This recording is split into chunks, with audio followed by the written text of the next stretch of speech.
이 시점 괜찮을까요? 네, 괜찮습니다. 네. 내가 동기에 나 이정수야. 내가 내 방에서 축구선수 메시가 나오는 동영상을 보고 있었지. 그때 엄마가 들어와서 그러는 거야. 뭐해? 그래서 내가 그랬어. 메시야. 그랬더니 엄마가 그러더라고. 7시 반. 웃기지? 웃기잖아. 내 개그는 책의 마지막 페이지야. 왜요? 막장이지. 내 개그는 어린이 드라마야. 왜요? 애를 쓰지. 분위기 다운되면 다시 돌아온다. 박수 한번. 감사합니다. 사실 책을 쓸 때 굉장히 포인트로 뒀던 게 이게 굉장히 일종의 난독을 유발하는 소재거든요.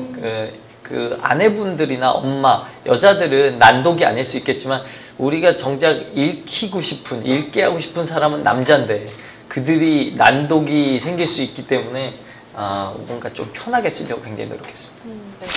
그 연애 때 그리고 이제 결혼 초반 결혼하고 이제 아이를 낳고 뭐 이렇게 좀 나눌 수가 있겠어요. 근데 연애 때는 뭐 솔직히 그냥 콩깍지 씌었다고 그냥 서로 이제 사랑하니까 좋으니까 대부분이 한 2년 정도 연애하고 결혼까지 이제 생각을 하게 되잖아요. 이제 아니면 뭐 더 짧게 연애하는 경우도 있지만 근데 문제는 이제 소위 이제 과학자들이 얘기하는 호르몬 분비가 끝나는 2년이라는 네. 시점을 넘어서면서부터겠죠. 그런데 저는 인정하고 싶지 않아요. 너무 각박하잖아. 다 솔직히 사랑을 뿅 시작하면서 막 열정적으로 나오는 호르몬은 2년 후에는 사실 안 나오는 게 맞아요. 그런데 그 이후에도 엔돌핀이라든가 이제 좋은 다른 호르몬들이 사랑을 통해서 서로의 애정을 통해서 생겨난단 말이에요. 그러면은 뭔가 2년이라는 텀이 지나고 나서도 어떻게 하면 그 사랑을 유지할 수 있느냐에 대한 고민을 해야 되거든요. 그게 이제 바로 이제 사랑을 받는 방법에 대한 이야기거든요. 근데 사랑을 하는 것은 쉬운 얘기지만 사랑을 받는 건 굉장한 기술이 필요해요. 어떻게 하면 사랑을 받을까에 대한 고민. 우리는 그런 거 생각 안 하고 왜 날 사랑해 주지 않아? 라고 수동적으로만 생각하고 말죠. 사실 애가 태어나면 이제 슬슬 이제 부부 관계가 되게 소원해지게 되거든요. 이혼한 많은 부부들이 부부 관계가 없기 때문에 이혼했다고 얘기하지 않죠. 그런데 이혼한 사람들은 다 부부 관계가 없죠. 뭐 일종의 그런 건데 그래서 결과적으로 부부 관계가 원활하지 않은 상태의 이유를 분석해 가는 것이 어떻게 보면 고급 기술인 거죠. 이건 굉장히 고급스러운 기술이죠. 그래서 19금 기술도 여기에 적을 수밖에 없으셨겠어요. 그렇죠. 네. 사실 19금 기술로 그 예전에 여성 월간지 있습니다. 거기에 이제 한 1년 가까이 진짜 진정한 19금 기술에 대한 이야기들을 많이 적었었거든요. 근데 그거는 네이버에 못 적겠더라고요. 네이버 정책이 있어서 네이버에 못 적고 그리고 그 책에도 사실 네. 다 못 적었습니다. 여기가 이게 다 떨어졌는데 이거 물로 바꿔주면 안 됩니다. 네, 그냥 물통을 주시든가요. 우리는 이제 남들 눈치를 보다 보면 자기가 하고 싶은 얘기를 잘 못해요. 예를 들면 지금 상황 같은 거죠. 방송을 하고 있고 방송 외적인 부분을 갑자기 물 좀 주시면 안 돼요? 뭐 이렇게 얘기를 한다든가 누구도 계속 목이 말랐을 텐데 얘기 못하고 넘어가는 사람들이 꽤 있을 거란 말이에요. 근데 그냥 하고 싶은 것을 그냥 하면 돼요. 요렇게 하다 보면 요것도 일종의 덜 스트레스 받는 방법 중에 하나인데요. 우리가 하고 싶은 일을 했을 때 그 해소. 요거는 이제 제가 이제 기업체 강의 갔을 때 많이 하는 건데 덜 스트레스 받는 법이라고 불러주시면 말씀드리겠습니다.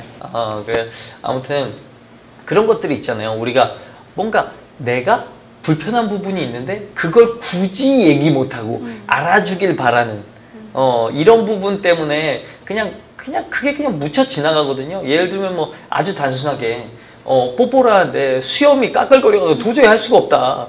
그래서 키스를 그만뒀다. 뭐 이런 경우들도 있단 말이에요. 근데 그거에 대한 요령 그러면 입술을 좀 더 내밀든가 아니면 뭐 수염을 좀 어떻게 해보든가 재물하든가 뭐 이런 적극적인 방법들이 있을 거란 말이죠. 근데 그것을 전혀 둘이 논의하지 않고 그냥 계속 불편한 부분으로 남겨두면서 피하는 부분이 되기 시작하죠. 그런데 둘이 살기로 했다면 그걸 계속 고쳐서 전략을 만들어야 하는데 전략적인 부분이 너무 약하다. 그런 얘기들을 많이 하고 싶어요. 결혼의 근본적인 목적은 내 편을 만들겠다는 거거든요. 흔들리지 않는 내 편. 근데 이제 결혼했는데 내 편 아니고 남의 편이고 이렇게 되니까 이 결혼이 불행하고 힘든 거죠. 예, 그런데 내 편, 진짜 내가 무슨 짓을 해도 날 믿어줄 수 있는 내 편. 근데 이제 거기에서 이제 행복의 방법이 나와요. 내 편으로 만들기 위한 나는 무슨 전략을 쓰고 있는가.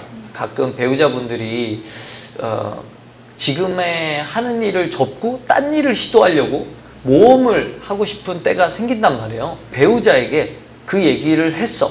그 얘기를 했는데 그 배우자가 될까? 납득을 못해.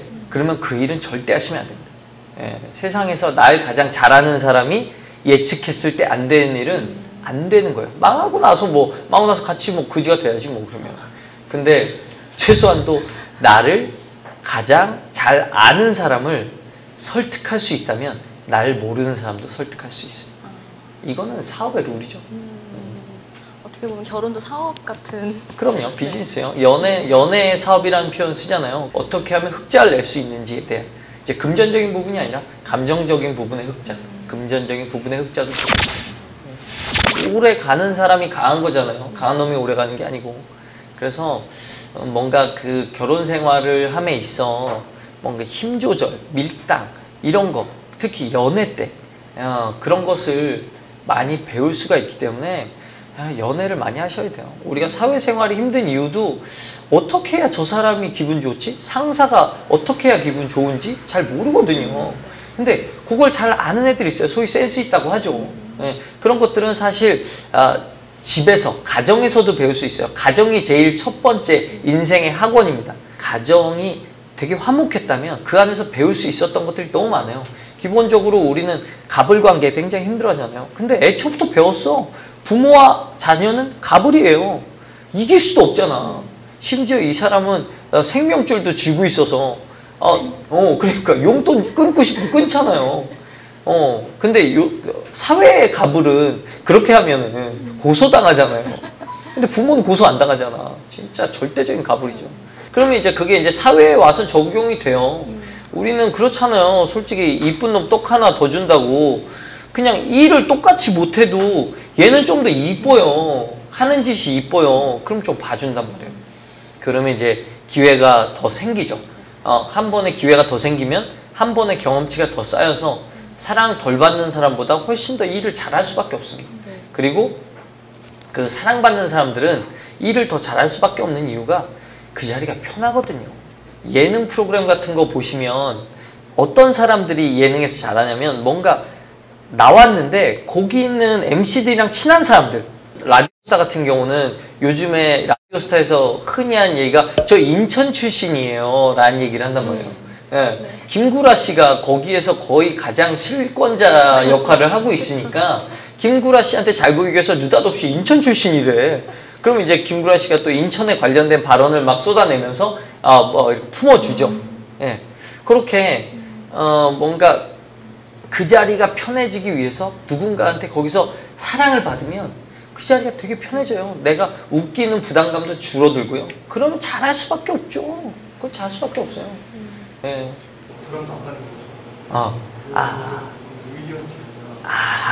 일단 본인은 지금 장모님 입장에 섰군요.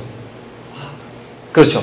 그러니까 봤을 때 내가 진짜 삼자 입장으로 봤을 때 장모님이 나은 것 같은데 지금 아내가 잘못한 것 같은데 근데 아내 입장에서는 그게 납득이 안 되고 그렇죠.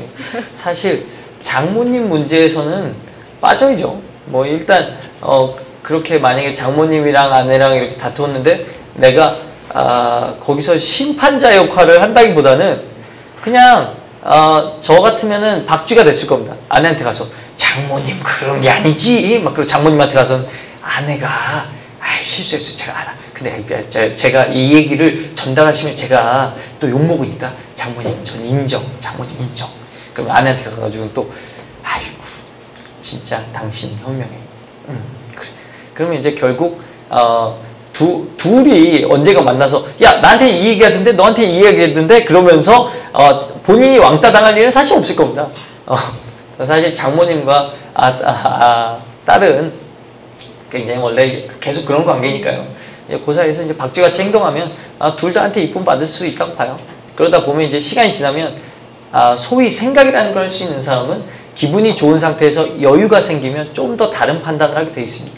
그래서 이제 기분 좋게 만들어 주는 거죠.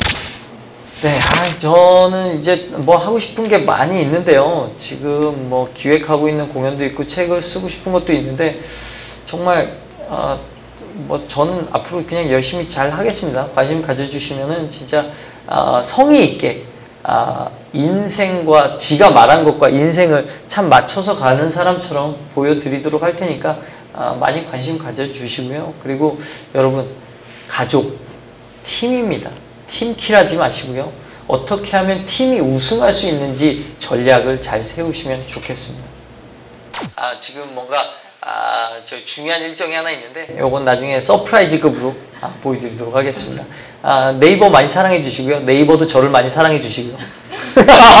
네이버 만세.